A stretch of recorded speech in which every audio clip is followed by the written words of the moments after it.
நம்ம எல்லாருக்குமே வீடு தான் ரொம்பவுமே பாதுகாப்பான இடம்னு நினச்சிக்கிட்டு இருப்போம். உங்களோட வீட்டில் நீங்கள் தனியாக உட்காந்துக்கிட்டு உங்களோட ஃபோனில் உங்களுக்கு பிடிச்ச ஏதோ ரீல்ஸையோ யூடியூப்பையோ பார்த்துக்கிட்டு உட்காந்துக்கிட்டு இருக்கீங்க. அந்த ஒரு இடத்துல உங்களுக்கு ஒரு கால் வருது. உங்களுக்கு அவர் கால் பண்ணி, நீங்கள் ஃபோனில் இந்த வீடியோ தானே பார்த்துக்கிட்டு இருக்கீங்க, நீங்கள் போட்டிருக்கிற ட்ரெஸ் ரொம்ப நல்லா இருக்குது, நீங்கள் போட்டிருக்கிற கலருமே உங்களுக்கு ரொம்ப சூட்டபுளாக இருக்குது, உங்கள் வீட்டில் இருக்கிற கிளாக்கில் டைம் தப்பாக இருக்குது, உங்கள் வீட்டில் யாரும் இல்லாதனால தைரியமாக இருக்கீங்க போல இருக்குது அப்படிங்கிற மாதிரி மிரட்டுற மாதிரி பேசுகிறாங்க. நம்ம வீடு தான் ரொம்பவுமே பாதுகாப்பான இடம்னு நினச்சிக்கிட்டு இருக்கும்போது நம்ம வீட்டையே ஒருத்தர் எட்டி பார்த்துக்கிட்டு இருக்காருன்னு தெரிஞ்சதுக்கு அப்புறமா நமக்கு எந்த ஒரு விஷயத்தையுமே பண்ணும்போது ஒரு பயம் இருக்கும். மனுஷனுக்கு சிரிப்பு, அழுக, சோகம், கோபம் மாதிரி நிறைய எமோஷன்ஸ் இருக்கலாம். ஆனால் இந்த ஒரு பயம் அப்படிங்கிற ஒரு எமோஷன் மட்டும் வந்துருச்சுன்னா நம்மளோட வாழ்க்கையே வாழ்கிறதுக்கு ரொம்ப கஷ்டமாக இருக்கும். ஆனால் நம்ம எதுக்காக பயப்படுறோம் அப்படிங்கிற ஒரு விஷயத்தை பொறுத்து தான் இருக்குது. நம்ம வீட்டில் தனியாக இருக்கும்போது ஒருத்தர் இப்படி சடனாக கால் பண்ணி, நீங்கள் என்ன ட்ரெஸ் போட்டிருக்கீங்க, இந்த ட்ரெஸ் போட்டிருக்கிறது உங்களுக்கு நல்லா இருக்குது, உங்கள் வீட்டில் உள்ள கிளாக் கூட தப்பாக ஓடிக்கிட்டு இருக்கு அப்படின்னு சொல்கிற வரைக்கும் உங்கள் வீட்டையே பார்த்துக்கிட்டு இருக்காருன்னா பயம் வருமா இல்லையா? அதுவும் நம்ம நைட்டில் கொஞ்சம் லைட் ஆஃப் பண்ணிட்டு இருக்கும்போது சேரில் துணிமணி எடுத்து வச்சுருந்தாலே அதுவே ஒரு ஆள் மாதிரி தான் தெரியும். அப்படி இருக்கும்போது பார்த்துக்கிட்டு இருக்கிறவர் யார் அப்படிங்கிறது சந்தோஷம், ஆனாலுமே பார்த்துக்கிட்டு இருக்கிறவர் யாராக இருக்கும் அப்படிங்கிற ஒரு சந்தேகம் ரெண்டுமே உங்களோட மைண்டில் ஓடிக்கிட்டே இருக்கும். அந்த சந்தேகம் இருக்கு இல்லையா, அந்த சந்தேகமே உங்களை டெய்லி பயத்தில் அப்படியே மூழ்க வச்சிடும். அப்படி இருக்கும்போது உங்களால் ஃப்ரீயாக ஒரு வேலை தான் பண்ண முடியுமா? ஸோ இந்த மாதிரி ஒருத்தர் உங்களை பார்த்துக்கிட்டு இருந்தாருன்னா உங்களுக்கு எப்படி இருக்கும்? ஸோ இதே மாதிரி ஒரு வீடு, அந்த ஒரு வீட்டில் குழந்தைங்களோட சந்தோஷமாக இருக்கிற ஒரு குடும்பம், அந்த குடும்பத்தை பார்த்துக்கிட்டே இருக்கிற ஒரு நபர், அந்த நபர் யாருன்னு தெரியாமல் முழிச்சுக்கிட்டு அந்த பக்கம் போலீஸ்கிட்ட, இந்த பக்கம் ஃப்ரெண்ட்ஸ் கிட்டன்னு கூட சொல்ல முடியாமல் தவிச்சுக்கிட்டு ஒவ்வொரு நாளும் கஷ்டப்படுற, ஒவ்வொரு நாளும் பயத்திலேயே வாழ்கிற ஒரு குடும்பத்தோட கதையை தான் நம்ம இன்னைக்கு பார்க்க போகிறோம்.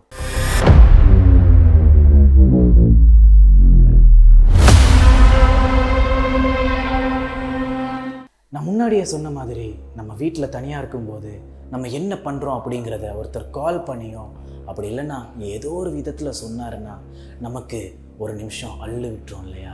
அந்த மாதிரி ஒரு குடும்பத்தோட, அதாவது 2 பசங்களோட வாழ்கிற ஒரு அம்மா அப்பாவோட வீட்டை எந்நேரமும் பார்த்துக்கிட்டு இருக்கிற ஒரு நபரோட கதையாக கூட இருக்கலாம். அப்படி இல்லைன்னா அந்த வீட்டில் வாழ்ந்துக்கிட்டு இருக்கிற அந்த குடும்பத்தோட கதையாக இருக்கலாம். அப்படியும் இல்லைன்னா இந்த வீட்டில் ஏதோ மர்மம் இருக்கே அப்படின்னு தான் எல்லா கதையும் ஆரம்பிக்குது இல்லையா? அந்த வீட்டோட மர்ம கதையாக கூட இன்னைக்கு நம்ம பார்க்க போகிற நிகழ்ச்சி இருக்கலாம். ஸோ தொடர்ந்து இணைந்திருங்கள்.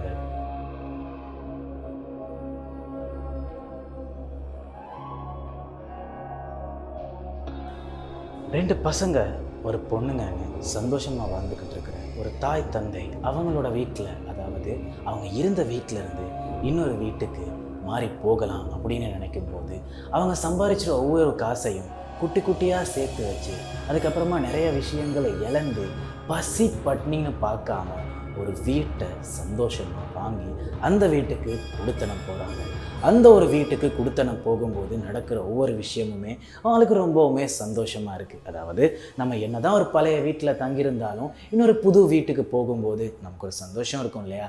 அதுவும் அவங்க முன்னாடி இருந்த வீடு இங்கே ஸ்ரீலங்கன் மணிக்கு ஒரு 4 கோடி அளவில் இருக்குது. ஆனால் அவங்க அதுக்கப்புறமா போகிற வீடு ஒரு 10 கோடி அளவிலான ஒரு வீடாக இருக்குது. இதில் ஒரு பிரச்சனை இருக்குது. என்ன அப்படின்னு பார்த்துக்கிட்டிங்கன்னா, இந்த வீட்டை வாங்குறவரோட ஹஸ்பண்டோட பேர் ஜான்.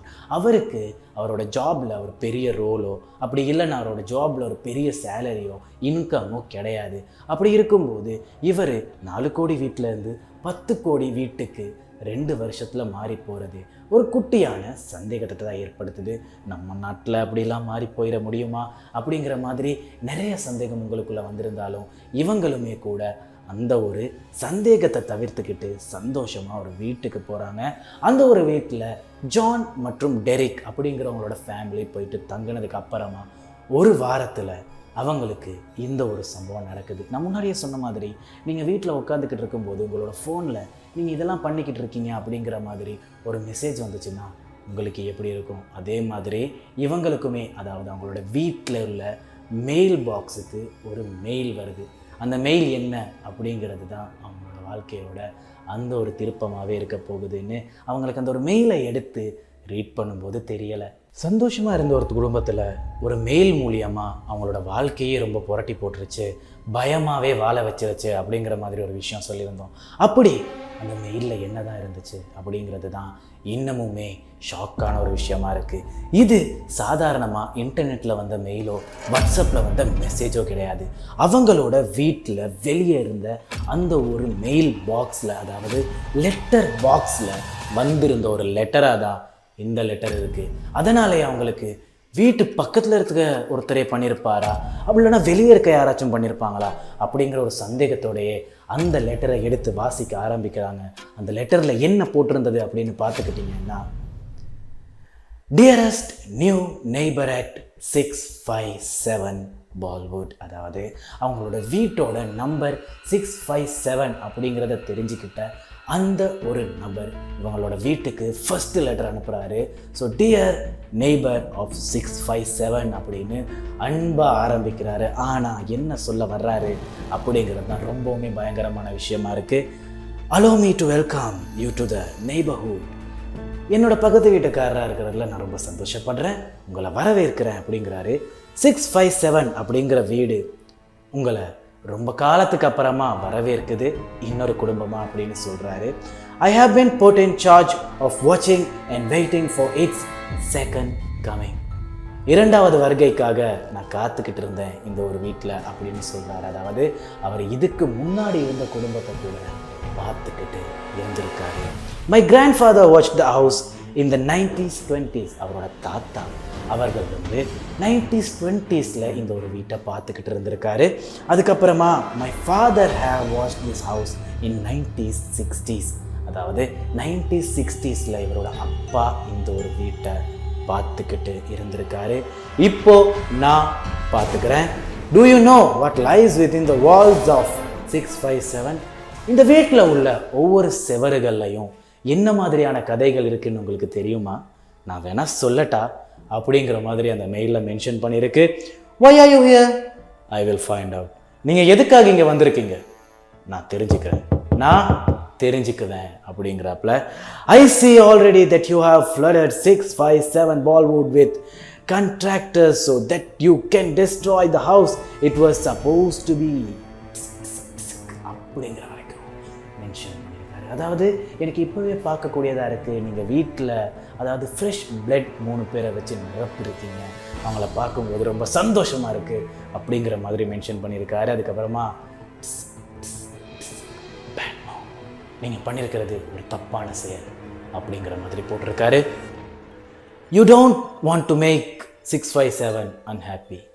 நீங்கள் இந்த ஒரு வீட்டை மோசமாலாம் வச்சுக்கவே கூடாது. ஸோ இந்த ஒரு வீட்டை சந்தோஷமாக வச்சுக்கிறது என்னோட பொறுப்பு. இந்த ஒரு வீட்டை நீங்கள் எவ்வளவுக்கு எவ்வளோ சோகமாக வச்சுக்கிறீங்களோ அவ்வளவுக்கு அவ்வளவு பிரச்சனை இருக்குது அப்படிங்கிற மாதிரி இந்த ஒரு லெட்டரில் மென்ஷன் பண்ணியிருக்காரு. ஸோ இந்த லெட்டரை எடுத்து ரீட் பண்ண ஜான் வூட்ஸ் என்ன ஃபீல் பண்ணுறாரு அப்படின்னு பார்த்துக்கிட்டிங்கன்னா, நம்ம ரொம்ப காலமாக கஷ்டப்பட்டு கொஞ்சம் கொஞ்சமாக சேர்த்து வச்சு ஆசையாக ஒரு வீட்டை வாங்கினோன்னா, இந்த வீட்டு வந்ததுக்கு அப்புறமா இந்த வீட்டில் ஒருத்தன் பார்த்துக்கிட்டே இருக்கான், அவன் நம்ம என்ன பண்ணுறோன்னு வரைக்கும் சொல்கிறான் அப்படின்ற மாதிரி ஒரு பயத்தோடையே வாழ ஆரம்பிக்கிறாங்க. சரி, ஓகே, இப்படியே வாழ்ந்துட்டு போயிட முடியுமா அப்படின்னு கொஞ்ச நாள் பார்க்குறாங்க. யாராச்சும் ப்ராங்க் பண்ணியிருப்பாங்களா இருக்கும், அப்படி இல்லைன்னா நெய்பர்ஹுட் யாராச்சும் விளையாடுறாங்க போல இருக்குது அப்படிங்கிற மாதிரி பயந்த ஜான் மற்றும் டெரெக் என்ன பண்ணுறாங்க அப்படின்னு பார்த்துக்கிட்டிங்கன்னா, கொஞ்ச நாள் வெயிட் பண்ணுறாங்க. அதுக்கப்புறமா 2வது வாரம் இன்னொரு லெட்டர் அவங்களோட மெயில் பாக்ஸ்லேருந்து வாட்சர் கிட்ட இருந்து வந்திருக்கு. அந்த ஒரு லெட்டரில் நான் முன்னாடியே சொன்ன மாதிரி உங்கள் குழந்தைங்கள்லாம் ரொம்ப பார்க்க அழகாக இருக்காங்க, நீங்கள் ஒரு 3 ஃப்ரெஷ் பிளட்ஸை வச்சு என்னோடய வீட்டை அழகாக வச்சுருக்கீங்க, பார்க்க ரொம்ப சந்தோஷமாக இருக்குது அப்படிங்கிற மாதிரி மென்ஷன் பண்ணியிருக்கு. அதுக்கப்புறமா என்ன எழுதியிருக்கு அப்படிங்கிற மாதிரி பார்த்துக்கிட்டிங்கன்னா, உங்களோட வீட்டு பேஸ்மெண்ட்லேருந்து உங்களோட குழந்தைங்க ரொம்ப விளையாடுவாங்க போல இருக்குது, உங்களோட சின்ன பொண்ணுக்கு நல்லா வரைய வரும் போல இருக்குது, அப்படி உங்களோட வீட்டு பேஸ்மெண்ட்ல இருந்து அவங்க விளையாடும் போது அவங்க கத்துனா உங்களுக்கு கேட்குமா அப்படிங்கிற மாதிரி அந்த ஒரு லெட்டரில் மென்ஷன் பண்ணியிருக்கு. அதுக்கப்புறமா பதறி போய் இவங்க போலீஸுக்கு போகிறதுக்கு ஸ்டார்ட் பண்ணுறாங்க. அதுக்கெல்லாம் முன்னாடி அந்த ஒரு லெட்டரில் ஒரு குட்டி விஷயம் மென்ஷன் பண்ணிடுச்சு. நீங்கள் நோட் பண்ணியிருந்தீங்களா? உங்களோட சின்ன பொண்ணு நல்லா வரைவாங்க போல இருக்கு அப்படின்னு மென்ஷன் பண்ணியிருக்காங்க. இவங்க வீட்டுக்கு வந்து 2 வாரம் தான் ஆகுது. அப்படி இருக்கும்போது சின்ன பொண்ணுக்கு நல்லா வரைய முடியும் அப்படின்னு இவங்களுக்கு எப்படி சந்தேகம் வரலாம்?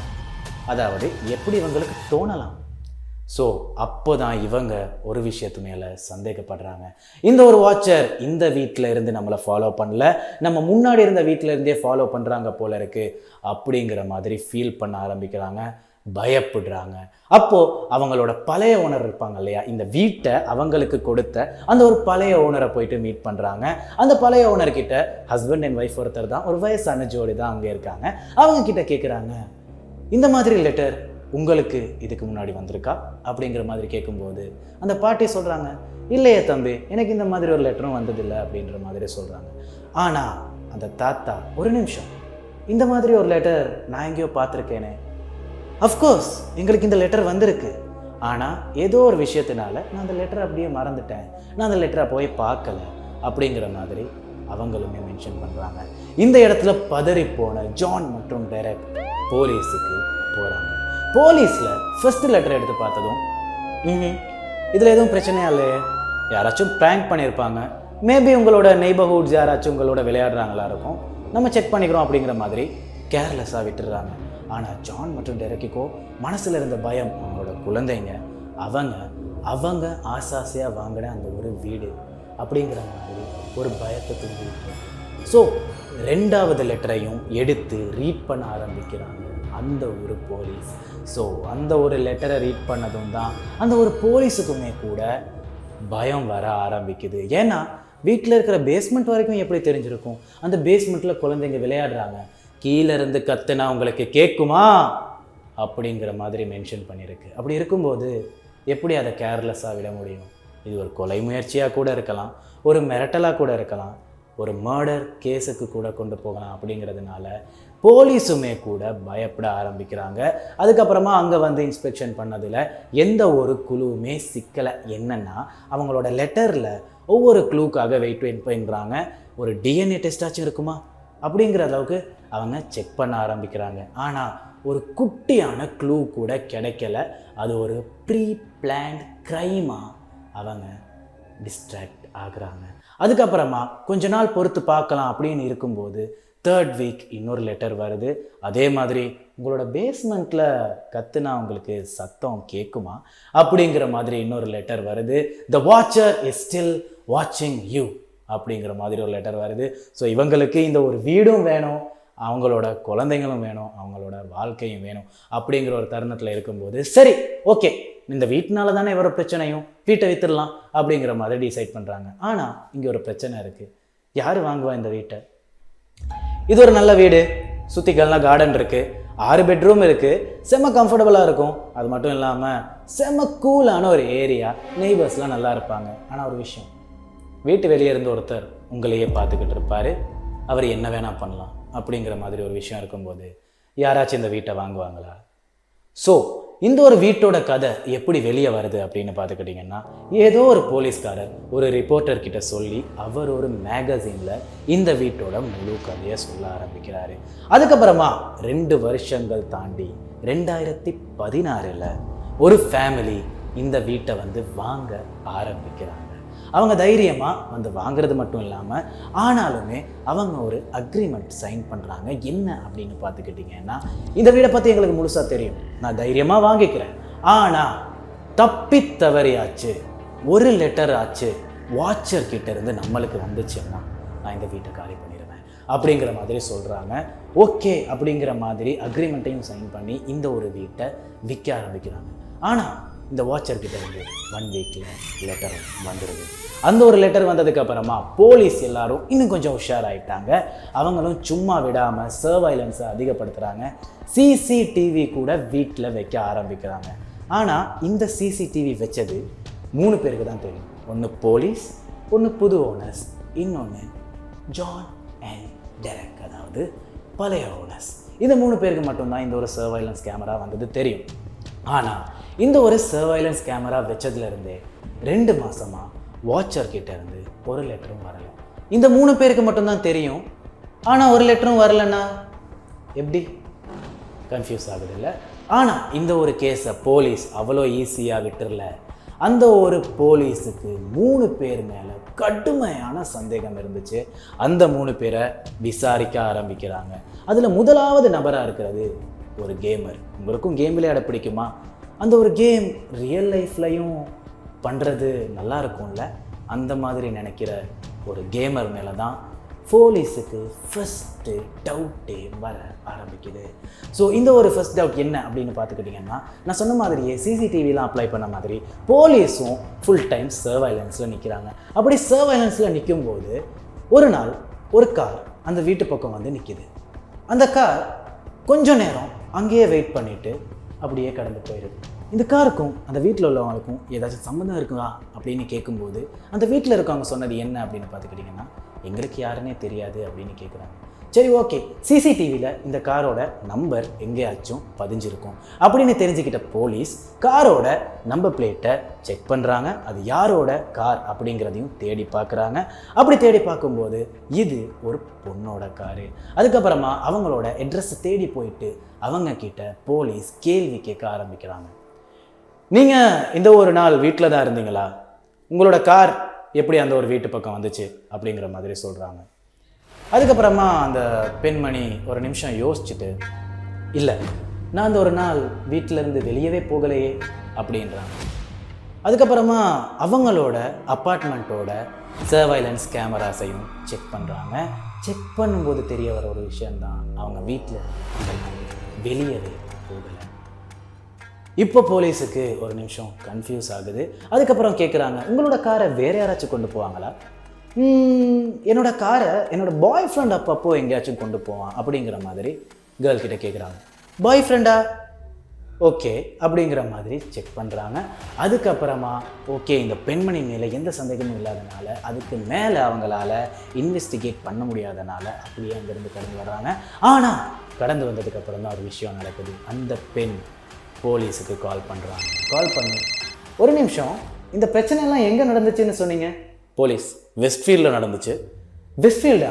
அந்த பக்கம் தான் என்னோட பாய் ஃப்ரெண்ட் வீடும் இருக்குது அப்படின்னு சொல்கிறாங்க. போலீஸுக்கு ஒரு நிமிஷம் ஷாக்கு.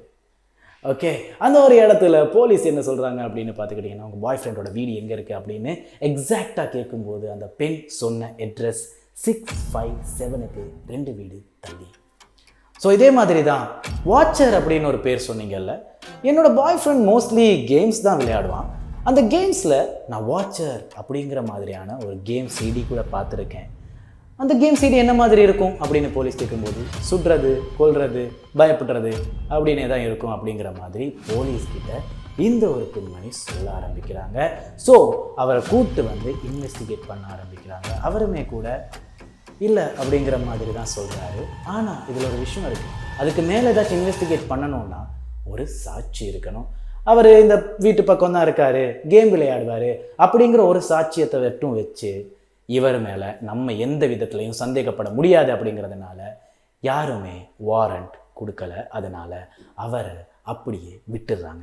அதுக்கப்புறமா யார் மேலே சந்தேகம் வருது அப்படின்னு பார்த்துக்கிட்டிங்கன்னா, ஒரு நெய்பர் மேலே தான். இந்த ஒரு நெய்பர் யார் அப்படின்னு பார்த்துக்கிட்டிங்கன்னா, இவங்களோட வீட்டில் இருந்து ஒரு 3 வீடு பின்னாடி மைக்கேல் லாங்ஃபர்ட் அப்படிங்கிற ஒரு நபர் தான். ஏன் இவர் மேலே சந்தேகம் வரணும்? எவ்வளவோ நெய்பர்ஸ் இருக்காங்க, அப்படி இருந்துமே மைக்கேல் லாங்ஃபர்ட் மேலே என்ன சந்தேகம் அப்படின்னு கேட்க உங்களுக்கு இந்த ஒரு விஷயம் ரொம்பவுமே ஒரு பெரிய விஷயமா தோணும். ஏன்னா மைக்கேல் லாங்ஃபர்ட் அப்படின்னு சொல்கிறவர் வந்து அவரோட ஃபேமிலியாக தான் இந்த ஒரு வீட்டில் இருக்கார். அதாவது அந்த ஒரு வீட்டில் இருந்து 3 வீடு தள்ளி இருக்கார். அவங்களோட ஃபேமிலியில் அம்மா, பாட்டி, தங்கச்சி, அதுக்கப்புறம் மைக்கேல் லாங்ஃபர்ட் மட்டும்தான் இருக்காங்க. ஸோ இந்த 4 பேரும் இருக்கிற இந்த ஒரு வீட்டில் இருந்து சில பல விஷயங்கள் நடந்திருக்கு. என்ன அப்படின்னு பார்த்துக்கிட்டிங்கன்னா, ஃபர்ஸ்ட்டு மைக்கேல் லாங்ஃபர்டை கூப்பிட்டு கேள்வி கேட்க ஆரம்பிக்கிறாங்க. ஆனால் அதுக்கு முன்னாடியே மைக்கேல் லாங்ஃபர்ட் மேலே 2 வாரண்ட் இருக்குது. என்ன வாரண்ட் அப்படின்னு பார்த்துக்கிட்டிங்கன்னா, அதே ஏரியாவில் சில பல நெய்பர்ஸ் கொடுத்த இன்னொரு கம்ப்ளைண்ட் தான். என்ன கம்ப்ளைண்ட் அப்படின்னு கேட்டுக்கிட்டிங்கன்னா, இப்படி தான் நைட்டானா அவர் எங்கள் வீட்டு பக்கம் வந்து நின்றுக்கிட்டு பார்த்துக்கிட்டே இருப்பார். நம்மளும் போயிட்டு சண்டைக்கு மாதிரி ஏதாச்சும் கேட்டோன்னா ஒரு மாதிரி வியர்டாக ஃபேஸை வச்சுக்கிட்டு சந்தேகப்படுற மாதிரி அப்படியே திரும்பி போயிடுவார். யாருக்காச்சும் நம்ம வீட்டில் தனியாக இருக்கும்போது ஒருத்தர் வெளியே இருந்து பார்த்துக்கிட்டே இருந்தார், அவர்கிட்ட போயிட்டு என்னன்னு கேட்கும்போது சத்தமே இல்லாமல் போயிட்டாருன்னா பயமாக இருக்குமா இல்லையா? அந்த ஒரு பயத்து மூலியமாக கொடுக்கப்பட்ட கம்ப்ளைண்ட்ஸ் தான் அவர் மேலே உள்ள அந்த 2 கம்ப்ளைண்ட்ஸ். அதனாலேயே இவரை கூப்பிட்டு கேள்வி கேட்க ஆரம்பிக்கிறாங்க. நீங்களா இந்த ஒரு காரியத்தை பண்ணீங்க அப்படிங்கிற மாதிரி ஒரு விஷயத்த அவர் கேர்லெஸ்ஸாக இல்லை எனக்கு என்னன்னே தெரியாது அப்படிங்கிற மாதிரி விட்டுடுறாரு. அதுக்கப்புறமா நம்ம என்ன சந்தேகப்படுறது, எப்படி கேள்வி கேட்குறது அப்படிங்கிற மாதிரி இருக்கும்போது அந்த ஒரு 2 கம்ப்ளைண்ட்டில் இவர் என்ன சொல்லியிருந்தார் அப்படிங்கிறத வந்து கொஞ்சம் தேடி பார்க்குறாங்க.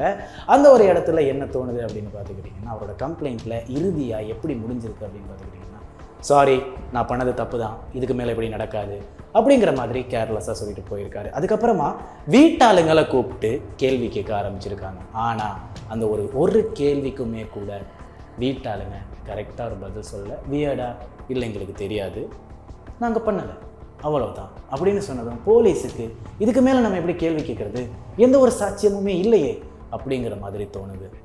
சரி ஓகே, அப்போ இவங்களும் இல்லைன்னா அந்த 3வது சஸ்பெக்ட் யார் அப்படிங்கிறது தான் பெரிய கேள்வியாக இருக்குது. இந்த 3வது சஸ்பெக்ட் வீட்டோட ஃபஸ்ட்டு ஓனர் இல்லை, பழைய ஓனர் ஜான் மற்றும் டெரெக். இப்போ நம்ம பேசிக்கிட்டு இருக்கிற இந்த கதை கூட அவங்களோட கதை தான். இந்த மாதிரி ஒரு ரிப்போர்ட்டர் தான் இந்த ஒரு கதையை மேகசினுக்கு அனுப்பியிருக்காரு. அந்த ரிப்போர்ட்டரோட பேர் எழுதியிருக்கு, அட்ரஸ் எழுதியிருக்கு. ஆனால் இதெல்லாம் செக் பண்ணி பார்க்கும்போது அது அவ்வளவுமே ஃபேக்காக இருக்குது. அப்போது இந்த ஒரு ரிப்போர்ட்டர் யார் அப்படிங்கிறதே வந்து ஒரு பெரிய கேள்வியாக இருக்குது. ஸோ இந்த ஒரு இடத்துல தான் இவங்க 2 பேர் மேலே சந்தேகம் வர ஆரம்பிக்குது. நான் முன்னாடியே சொன்ன மாதிரி இவர் வேலை பண்ணுற இடத்துல ஒரு பெரிய ப்ரமோஷனோ பெரிய சேலரியோ பெரிய இன்கமோ கிடையாது. அப்படி இருக்கும்போது முதல் வீடு 2 கோடி, 2வது வீடு 4 கோடி, இப்போ இந்த வீடு 10 கோடி. ஹவு, எப்படி முடியும் அப்படிங்கிற மாதிரி ஒரு தருணத்தில் தான் இவங்க மேலே சந்தேகம் வருது. ஸோ இவங்க மேலே சந்தேகம் வர்றதுக்கு ரீசனே வந்து இந்த கதை இவங்களோட கதையாக இருக்கிறதுனால இவங்களே ரிப்போர்ட்டராக இந்த மாதிரி ஒரு கதையை எழுதி ஒரு மேகசினுக்கு அனுப்பியிருக்கலாம். அந்த ஒரு மேகசினில் பார்த்து நம்ம காஞ்சூரிங், எக்ஸோசிசம் மாதிரி ஏதாச்சும் ஒரு படம் கூட எடுக்கலாம். அப்படி படம் எடுக்கும்போது இது அவங்களோட சொந்த கதையாச்சே, எப்படி அவ்வளோ ஈஸியாக படம் எடுக்கலாம்? அவங்கக்கிட்ட ரொயாலிட்டி கேட்கணும். அந்த ஒரு ரொயாலிட்டி அமௌண்ட் அவங்க எவ்வளோ வேணால் கேட்கலாம், அந்த ஒரு பிஸ்னஸ் டெக்னிக்காக கூட இருக்குமோ அப்படிங்கிற மாதிரி போலீஸ் இவங்க மேலேயும் சந்தேகப்படுறாங்க. ஆனால் போலீஸ்க்கு இருக்கிற பிரச்சனை என்ன அப்படின்னு பார்த்துக்கிட்டிங்கன்னா, இவங்களுக்கு முன்னாடியே இந்த வீட்டில் இன்னொருத்தர் தங்கியிருந்தாரே, அவருக்கு யார் லெட்டர் அனுப்புனா அப்படிங்கிறது தான் போலீஸுக்கு இருக்கிற அடுத்த சந்தேகமாக இருக்குது. அப்படி இருக்கும்போது இந்த கேஸ் ஒரு மிஸ்ட்ரி கேஸாகவே மூடப்பட்டிருக்கு. இந்த கேஸ் சால்வ் ஆச்சா அப்படின்னு கேட்டுக்கிட்டிங்கன்னா இல்லை. இதில் இருக்கிற ஒரு முக்கியமான விஷயம் என்ன அப்படின்னு பார்த்துக்கிட்டிங்கன்னா, இது ஒரு 10 வருஷமோ 12 வருஷமோ 20 வருஷமோ முன்னாடி போனதில்லை, ஜஸ்ட் ஒரு 7 வருஷம் 2017 மூடப்பட்ட ஒரு கேஸ். அந்த கேஸ் ஒரு அன்சால்வ்டு மிஸ்ட்ரியாக தான் இன்னமுமே இருக்குது. அதுவும் ரொம்ப பண்டைய காலத்துலலாம் இல்லை இல்லையா, இப்போது சிசிடிவிலாம் இருக்கிற காலத்துலையும் இப்படி ஒரு கேஸை சால்வ் பண்ண முடியாதது போலீஸுக்கு ஒரு பெரிய மன உளைச்சலை கொடுக்குது. அப்படி இருக்கும்போது அந்த லெட்டரில் இருந்து ஒரு சின்ன க்ளூ கிடைக்குது, ஒரு டிஎன்ஏ கிடைக்குது. அந்த டிஎன்ஏ டெஸ்ட் பண்ணி பார்க்கும்போது அது ஒரு பொண்ணோட டிஎன்ஏ. இதை யார் கூட செக் பண்ணி பார்க்கலாம் அப்படின்னு பார்க்கும்போது லாங்ஃபர்டுக்கு ஒரு தங்கச்சி இருக்குதா சொன்னேன் இல்லையா, அவங்க பண்ணியிருப்பாங்களோ அப்படிங்கிற ஒரு சந்தேகத்தோட அவங்க குடிச்சிட்டு வச்ச ஒரு பாட்டிலில் இருந்து அவங்களோட ஒரு குட்டியான டிஎன்ஏ எடுத்துக்கிட்டு இவங்க இந்த ஒரு டிஎன்ஏவை மேட்ச் பண்ணி பார்க்குறாங்க. அப்படி இருந்துமே கூட அந்த டிஎன்ஏ மேட்ச் ஆகலை. இப்போது போலீஸ் என்ன பண்ணுறதுன்னே தெரியாமல் அந்த கேஸை ஒரு அன்சால்வ்டு மிஸ்ட்ரியாக விட்டுடுறாங்க. ஸோ இந்த மாதிரி நீங்களுமே வீட்டில் தனியாக இருக்கீங்களா இருக்கும், உங்களுக்கு ஒரு கால் வருது, என்ன பிரதர் என்ன பண்ணுறீங்க? சும்மா தான் இருக்கேன் பிரதர். சும்மாவாக இருக்கிறீங்க, உங்கள் பெட்டில் சாஞ்சிக்கிட்டு தானே இருக்கீங்க, இந்த கலர் டிஷர்ட் உங்களுக்கு நல்லா இருக்குது பிரதர், என்னதான் இருந்தாலும் உங்கள் கிளாக் கரெக்டாக ஓடல, கரெக்டாக பார்க்கலாம்ல, அப்புறம் டிவியில் நீங்கள் இந்த நிகழ்ச்சி தானே பார்த்துக்கிட்டு இருக்கீங்க, இதை விட நல்ல நிகழ்ச்சி பார்க்கலாமே அப்படிங்கிற மாதிரி சொல்கிறாரு. ஃபோனில் என்ன பார்த்துக்கிட்டு இருந்தேன்ற வரைக்கும் சொல்லுங்கள். ஸோ இப்போ நீங்கள் தேடுறீங்க யாராக இருக்கும் எவராக இருக்கும்னு, வீட்டில் கேமரா எதுவும் வச்சுட்டாங்களாங்க? சி தம்பி, கேமரா தான்ப்பா, நான் தான் உன்னை தூரத்தில் இருந்து பார்த்துக்கிட்டு இருக்கேன், உன்னை என்னால் பார்க்க முடியாது, ஆனால் இனிமேல் நான் உன்னை பார்த்துக்கிட்டே இருப்பேன் அப்படின்னு சொல்கிறப்போ உங்களுக்கு எப்படி இருக்கும்? அதே மாதிரி தான் அந்த ஃபேமிலிக்கும் இருந்திருக்கும். இதே மாதிரி உங்கள் வீட்லேயும் யாராச்சும் பார்த்துக்கிட்டு இருக்காங்கன்ற சந்தேகம் உங்களுக்குள்ளே வந்தால் உங்கள் மனசுக்கு எப்படி இருக்கும் அப்படின்னு நிறைய விஷயங்கள் பேசிக்கிட்டே போகலாம். அதே மாதிரி தான் இந்த ஒரு கதையும் பார்த்துக்கிட்டே இருந்திருக்காரு. அவரை நான் யாருமே பார்க்கல, இப்போது அவரை பார்க்கவும் முடியாத மாதிரி இது ஒரு அன்சால்வ் மிஸ்ட்ரியாகவே முடிஞ்சிருச்சு.